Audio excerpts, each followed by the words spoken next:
Hi guys, so may plano kami ngayon. Ayan, ipaprank po namin ang kanyang mama lang. Noy, i-prank natin si mama lang. Noy? So, ang prank po ay kunwari is nahulog po siya dito sa lapag. Isa-set up lang namin. Si mama po ay nasa labas. So, bale, kaming tatlo lang po yung nandito sa kwarto. So, ang una namin gagawin is papalabasin ko yung asawa ko and then sunod ako. So, sabihin, tatawagin ko si mama. May kung mapabantayan mo na si baby kasi iihi ako. So, subukan lang natin i-prank. Baka mapagmura ako neto ni mama. So, yun na.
Basag!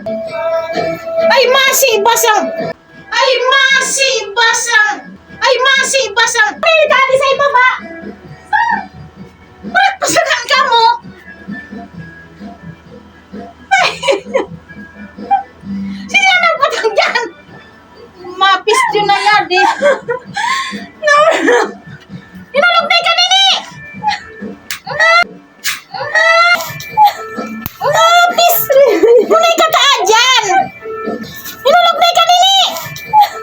Mapis!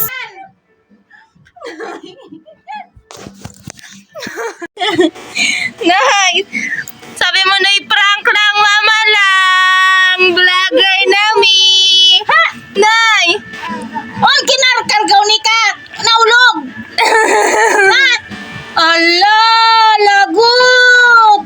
Naulog! Huwag po yun. Prank lang, mama lang! Diga. So, ayan na nga.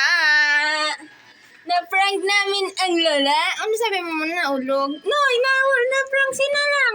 Naulog? Prank si ma lang. Noy! Wala ako, naulog na yan, baby, ha?